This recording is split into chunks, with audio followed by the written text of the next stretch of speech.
श्यामा की उम्र 8 साल थी। 2 साल पहले ही उसकी माँ का देहांत हो गया था।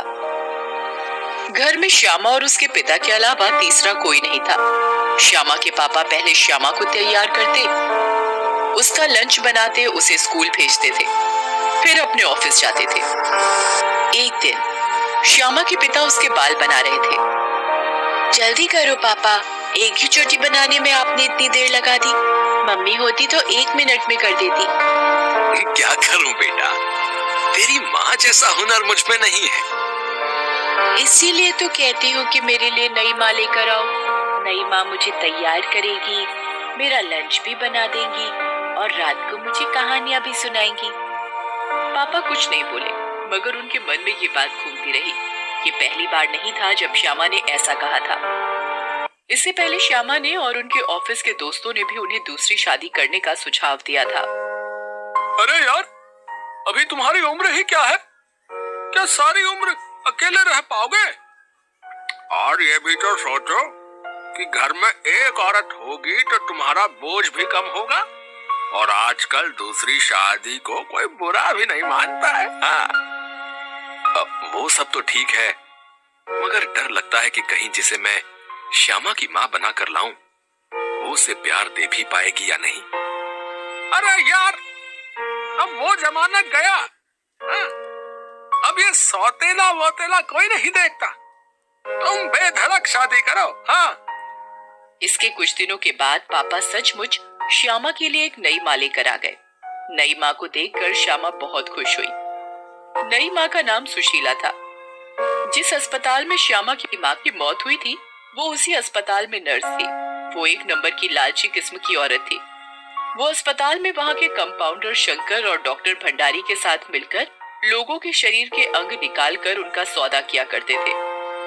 सुशीला ने आते ही श्यामा को खूब प्यार दिया। पापा ने भी सोचा कि चलो श्यामा को भी अब अपनी माँ की कमी नहीं खलेगी और उसे सुशीला का भरपूर प्यार मिलता रहेगा। मगर ये उनका वहम था। उनके सामने तो सुशीला श्यामा पर बड़ा प्यार लुटाती थी, मगर उनके जाते ही उसका रूप बदल जाता था। एक दिन, कहाँ जा रही है? स्कूल के लिए तैयार होने जा रही हूँ माँ। हाँ, बड़ा गवर्नर बनना ही है ना तुझे? देख नहीं रही कि आज मेरी तबीयत खराब है? चल जल्दी से जाकर बर्तन धो और फिर मेरे सिर में तेल लगा देना। मगर नहीं माँ, आज तो मेरी परीक्षा है।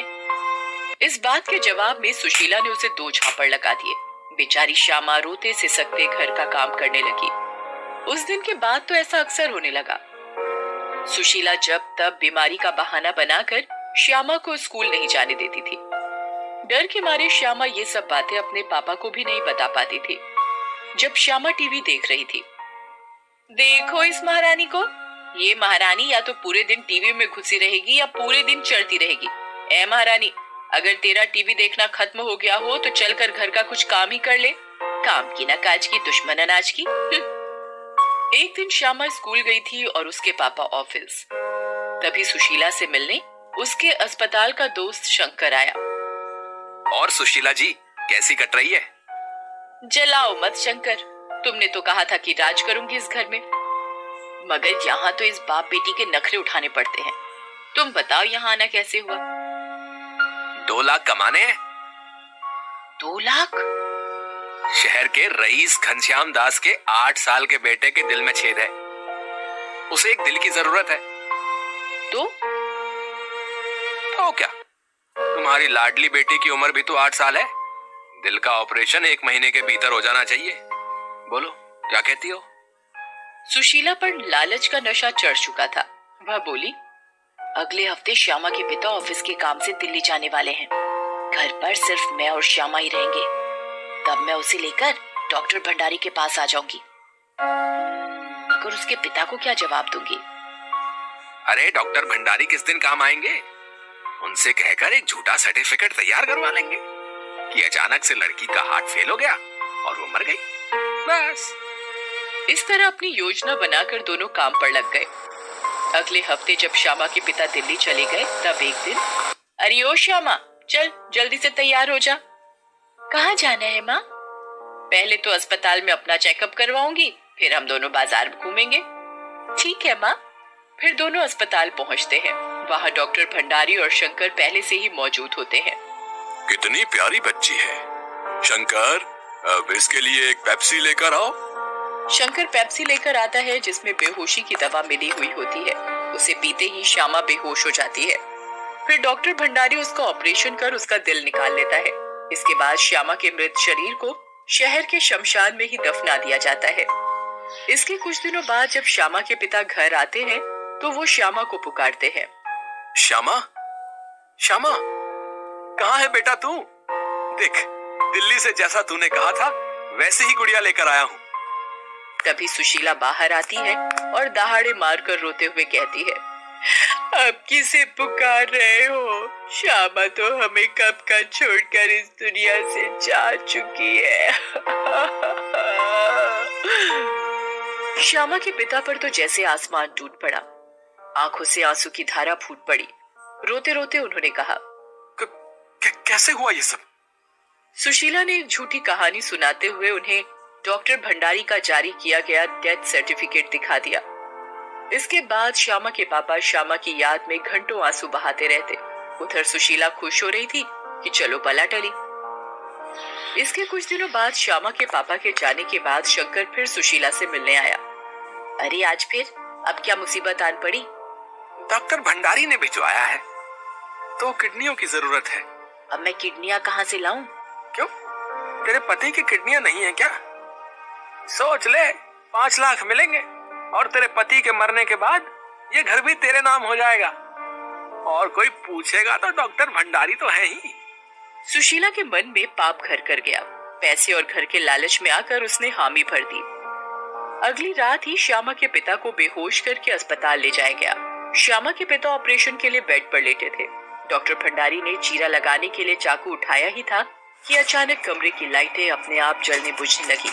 फिर अचानक से लोहे की एक प्लेट उड़ी और शंकर के सिर से टकराई, जिससे वो वहीं बेहोश होकर गिर पड़ा।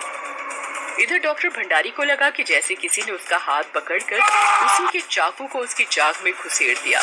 डॉक्टर भंडारी दर्द से चिल्लाने लगा। सुशीला ये देखकर थर-थर कांप रही थी। तभी वहाँ एक चुड़ैल प्रकट होती है। वो कोई और नहीं, श्यामा थी। उसका चेहरा गुस्से से तमतमा रहा था। उसके सीने पर बहुत बड़ा घाव था और उसका दिल गायब था। उसने तुरंत ही डॉक्टर भंडारी को गर्दन से पकड़कर उठा लिया और अपने एक हाथ से डॉक्टर भंडारी का दिल निकाल लिया, जिसके कारण डॉक्टर भंडारी तड़प तड़प कर मर गए। इतनी देर में शंकर को भी होश आ गया और उसने पास पड़े चाकू से श्यामा पर वार करना चाहा, परंतु श्यामा ने तुरंत ही उसका हाथ पकड़ लिया और दूसरे हाथ से दिल निकालते हुए बोली, आज तू भी मर डॉक्टर के साथ। तुम लोगों को जीने का कोई हक नहीं है जो कि मासूम लोगों की जिंदगी बर्बाद करते हैं अपने लालच के कारण।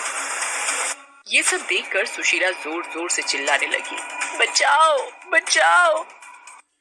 माँ, मैंने तो तुझे अपनी सगी माँ से भी ज्यादा प्यार किया था।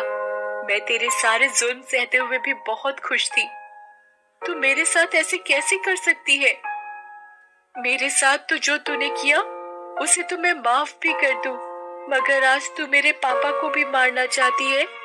तू औरत नहीं, औरत जाति के नाम पर कलंक है। तुझे जिंदा रहने का कोई हक नहीं है। फिर श्यामा का एक हाथ लंबा होता है और सुशीला की गर्दन को दबोच लेता है। सुशीला उसके हाथ में मछली की तरह छटपटाने लगती है। तूने मुझे माँ कहा है, माँ के नाम पर मुझे एक मौका दे दे, प्रायश्चित करूंगी। श्यामा का हाथ ढीला हो जाता है।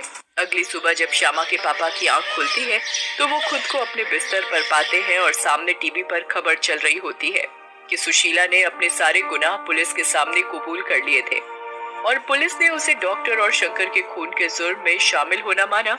इसके बाद सुशीला को उम्र कैद की सजा मिली।